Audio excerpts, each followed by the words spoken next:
Welcome to the channel, friends. So today's video is going to be covering the Google Nest Learning Thermostat. This here is the 4th generation in the beautiful obsidian black color.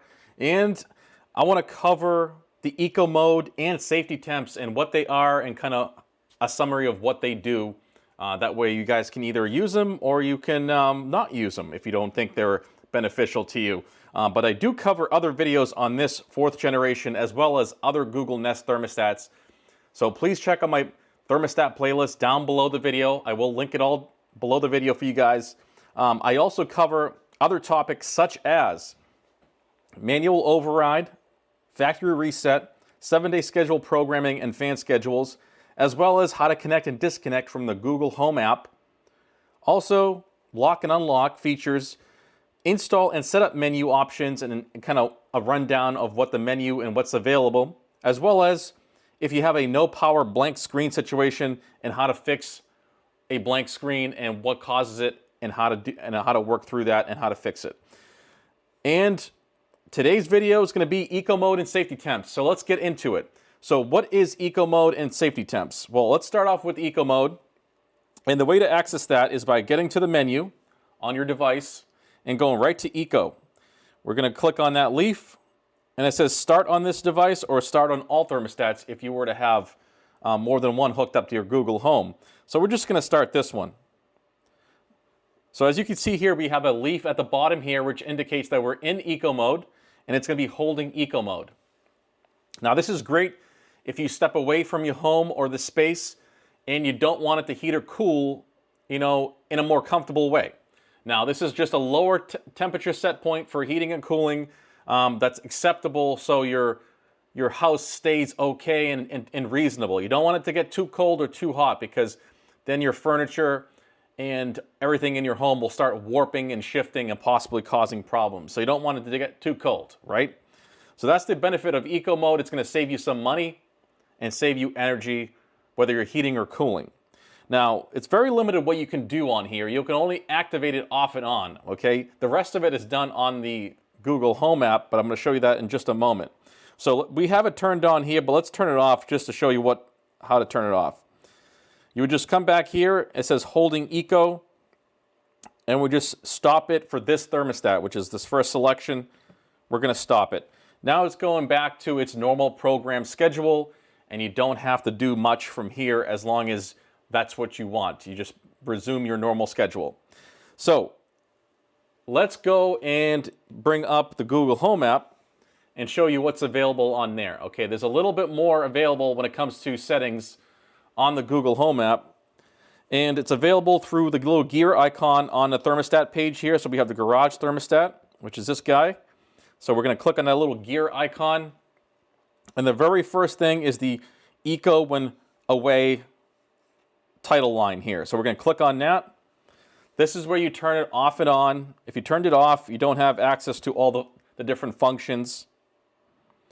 You have the eco mode temperature edit right here, which is what we're going to do next. Adaptive eco, and also schedule preheating and pre-cooling, which is available as well. So that's also great things to consider. But let's go right to the edit eco temperatures. This is where you would adjust your set points for your heating and cooling. Now, as you can see here, there's a little leaf on each one of these, and as you adjust it, it tells you whether you're in eco mode or not in eco mode. So as soon as you hit 56, it doesn't consider it eco mode anymore. So we're going to leave it on 55 for the heating. When you're on cooling, once you go below 82, it considers that not eco mode anymore. So you have to be on at least 82 to save some energy. Okay, the higher you go with the cooling, obviously your AC unit is going to turn on less. Okay, you can go all the way up to 95. I don't recommend that because that's extremely hot. 82 is the minimum set point for the cooling for it to still be eco. Okay, 82 is still relatively comfortable. It's kind of hot. You wouldn't want to be in an 82-degree home. You really want to be like somewhere around like either 72 or 74, 75-ish. But as you adjust these, you will figure out what you're comfortable with. Like I said, this is a set point temperature for heating and cooling when you're not home. So really, it's more so for your pets, for your furniture, for everything that's in your home so it doesn't warp or bend or shift or crack, possibly due to temperature fluctuations. This is where you would set those bare minimums, okay? And it's basically just a default profile for when you're not home. Once you hit save here at the bottom, it's going to register that, and then we can back up. And it's going to configure. So the second part here kind of tells you you can use your device or your phone or a variable set of devices to basically know when you're not home. So if it's the proximity sensor on the device or the location sensing on your phone, you can adjust what it uses to sense your presence essentially, and you know, you can adjust that.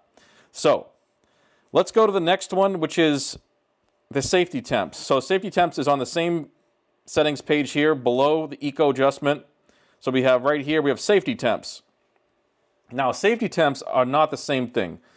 They kind of look like they're the same thing. You got two set points, but these are the extreme cases for heating and cooling. So for this one, for the heating, the lowest temperature you want your home to get before it starts freezing. Like, you don't want it to freeze pipes, so you want to keep it relatively warm, and you don't want to go too far.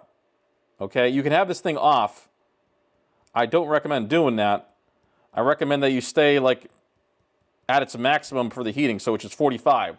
So this is an extreme temperature set point, just in case you didn't have the eco on and you had your thermostat off. It would still turn on if it sensed it going below 45. Same thing for the cooling. It would sense if it went over 95. This is an extreme case. This is not your typical situation here. You would never want it to get this high. But say you have the thermostat, you turn the thermostat off, okay? You shut the schedule off. You shut off the eco mode. All that stuff is not on.